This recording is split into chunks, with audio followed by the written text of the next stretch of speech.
Ibu Bapak dan saudara-saudara yang dikasihi oleh Tuhan, puji dan syukur bagi Tuhan karena saat ini kita dapat berjumpa kembali dalam program Resapi. Saat ini saudara, saya mengajak kita semua mempersiapkan hati kita sebelum bersama-sama mendengar firman Tuhan. Mari bersama kita berdoa. Allah Bapa yang Maha Baik, kami mengucap syukur atas hari baru pemberian Tuhan. Dan saat ini Tuhan, sebelum kami kembali melaksanakan aktivitas kami di hari ini, kami ingin mengundang Engkau hadir, mengajar kepada kami, supaya kami dimampukan untuk tetap teguh dan setia di dalam menjalani kehidupan kami sebagai anak-anak-Mu. Utuslah Roh-Mu yang kudus, supaya memampukan kami memahami firman-Mu dan melakukannya di dalam kehidupan sehari-hari. Di dalam Tuhan Yesus Kristus kami berdoa. Amin.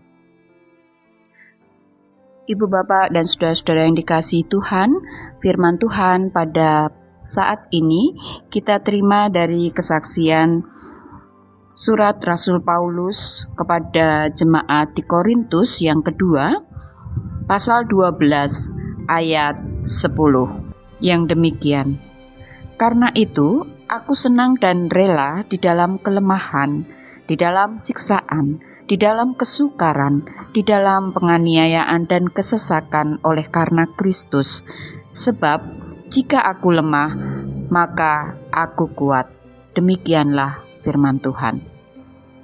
Saudara-saudara yang dikasihi Tuhan, suatu pagi seorang ibu meminta kepada anaknya untuk segera merapikan tempat tidurnya.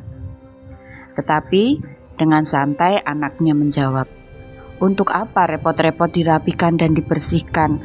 Toh nanti juga akan dipakai dan ditiduri lagi." Mendengar jawaban si anak, kemudian si ibu itu menanggapi dengan sebuah usul. Bagaimana kalau sekarang tidak usah makan dan minum? Toh, nanti beberapa waktu setelah itu kau akan lapar dan haus lagi. Saudara, melalui perkataan itu, si ibu mencoba menanamkan kesadaran bahwa melakukan hal yang baik secara konsisten, sekalipun itu sangat sederhana, tentu akan ada manfaatnya, akan ada hasilnya. Karena memang sering terjadi, saudara, ada banyak orang berhenti melakukan hal-hal baik karena mereka menjadi lemah, putus asa dan merasa sia-sia dengan apa yang mereka lakukan. Lalu, apa yang kerap menyebabkan semuanya itu? Masalahnya adalah ada pada mental yang mudah menyerah, mental yang mudah bersungut-sungut. Dan biasanya saudara, orang yang mudah mengeluh, sering bersungut-sungut, ini lebih sulit menjadi orang yang berhasil. Karena dia tidak pernah mau melihat kekurangan dirinya dan malas untuk memacu semangat dirinya sendiri.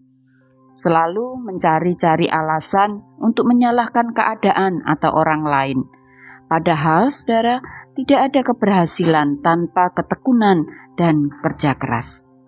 Ibu Bapak dan saudara-saudara yang dikasihi Tuhan, prinsip teguh dan tekun berjuang bukan hanya berlaku di dunia kerja, tetapi juga berlaku di dalam kehidupan kekristenan. Jemaat di Korintus salah satu contohnya. Sebagai jemaat Kristen yang hidup di tengah kemajemukan kota Korintus yang metropolis, jemaat Korintus harus menghadapi tantangan, baik dalam pengajaran maupun gaya hidup.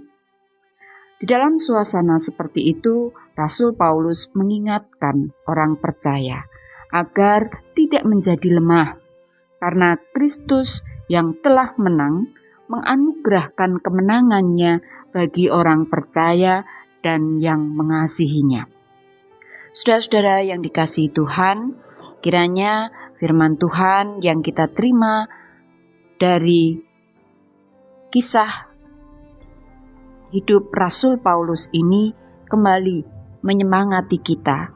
Biarlah luka, kekecewaan, kesedihan, dan air mata di dalam perjalanan hidup kita tidaklah sia-sia. Karena semuanya itu akan menekatkan kita pada Tuhan. Mari kita menimba kekuatan daripadanya, supaya kita boleh teguh dan setia dalam mengikutnya. Amin.